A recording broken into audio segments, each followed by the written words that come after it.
We live so much of our lives through our screens, from that first news check in the morning to our late-night chats with friends.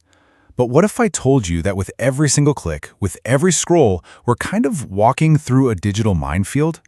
Well, today we're going to pull back the curtain on the invisible threats that are hiding in our everyday technology. Okay, so let's just dive right in. The source material puts it pretty bluntly, with this quote. And look, this isn't about being paranoid, it's just about being aware. The second you power on your smartphone, your laptop, even your smart TV, you've basically stepped into an arena where threats are real. This isn't some problem for someone else. It affects every single one of us. So, how in the world do we fight back? Well, it all starts with the universal rule, and this is true for pretty much anything in life. If you want to prevent a threat, you have to know what causes it. In cybersecurity, this means you can't just install an app and cross your fingers. It means you've got to understand the enemy. You have to know their tactics so you can see their next move coming. Okay, so if we're going to understand the enemy, we might as well meet him, right? I want you to think of your devices, your phone, your computer, as having dozens of invisible doors. We're about to find out what's been rattling the handles, and we're starting with the most common digital intruder out there. You've definitely heard this term before, malware. It's short for, you guessed it, malicious software, and it's basically the catch-all name for any piece of code that's designed to cause trouble. Think of it as the entire rogues gallery of digital villains, everything from tiny pests that just hijack your browser to these super sophisticated spies trying to steal your bank details. Now, malware is a really huge category. So to really get a handle on how these attacks actually work, we're going to put two of the most famous types under the microscope: viruses and worms. They might sound like the same thing, but trust me, the way they attack your system is critically different. Okay, this right here is the absolute key difference. I want you to think of a virus like a parasite. It literally can't survive on its own. It has to latch onto a host file like a document or an app you download, and it just sits there, completely harmless until you give it a ride by clicking open.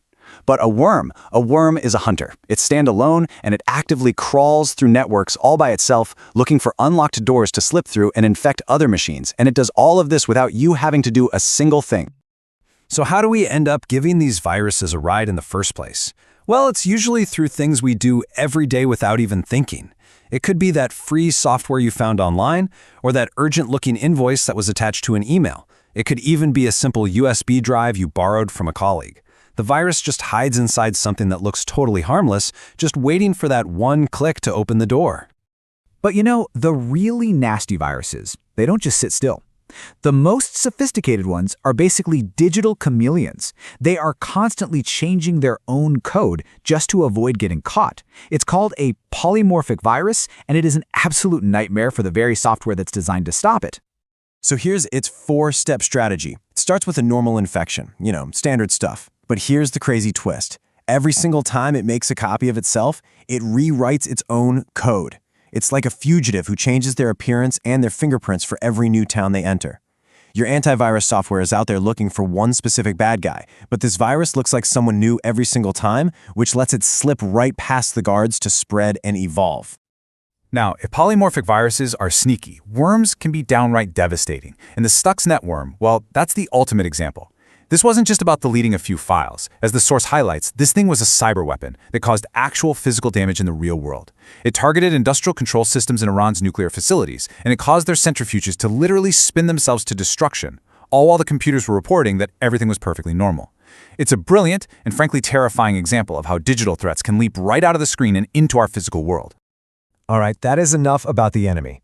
Knowing the threats is step 1, for sure, but it's pretty useless without step 2. Building your defense. So let's pivot from the problem to the solution with a cybersecurity playbook that anyone, and I mean anyone, can use to fight back. Your first line of defense is really all about getting the fundamentals right. Think of it in 2 parts. First, you've got your digital defenses. Keeping your software updated patches the very holes that worms love to sneak through. And a good antivirus program acts like a 24/7 security guard. Then, second, you've got your human defenses. And this is all about your own caution. It's that healthy skepticism that makes you pause for a second before clicking a weird link, and the simple habit of scanning a USB drive before you open any files on it. These aren't small things. They are massive barriers for any attacker. But beyond these basics, there is a powerful, strategic principle that can dramatically reduce the damage any malware can do, even if it manages to get in, and it's something most people have never even heard of. It's called the least privilege principle. And the idea behind it is actually really simple. Don't give any person or any program more power than it absolutely needs to do its job. So if a web browser's job is just to show you websites, it doesn't need permission to go in and change critical system files. That way, if malware ever infects that browser, its ability to cause damage is completely trapped inside that little low-privilege box. So how do you actually put this into practice? It's incredibly simple and it only takes a few minutes. First, create a standard user account on your computer and use that for all your daily stuff, browsing, email, everything. Second, treat your administrator account, the one with the keys to the kingdom, like a special tool. Only use it when you absolutely have to install trusted software. And finally, make sure your user account control or UAC is enabled. You know that little pop-up that asks, "Are you sure?" That's not just an annoyance. It is a powerful gatekeeper standing between a simple mistake and a total disaster. And all of this brings us to the final, really crucial point. Cybersecurity isn't a one-time setup. It's not a set-it-and-forget-it kind of thing. It's an ongoing habit. It's about building a mindset of awareness. And that, right there, brings us to the most important takeaway of all this. Antivirus software is a great tool, but it's just that, a tool. Your ultimate defense, your best defense, is your own knowledge. Understanding why that link looks suspicious or how a virus actually spreads is what transforms you from a potential victim into a proactive defender. It lets you spot the danger long before it ever gets a chance to strike. And really, that's the journey we've just taken together. From understanding our own vulnerability, to exploring the enemy's tactics, and finally, to building a playbook that turns you into a vigilant defender of your own digital life. So, I'll leave you with this question from our final slide. It's not about trying to do everything all at once. It's about starting with one small thing. After seeing how all these threats work, what is the one habit you're going to change starting today to make yourself safer? Thanks for joining me.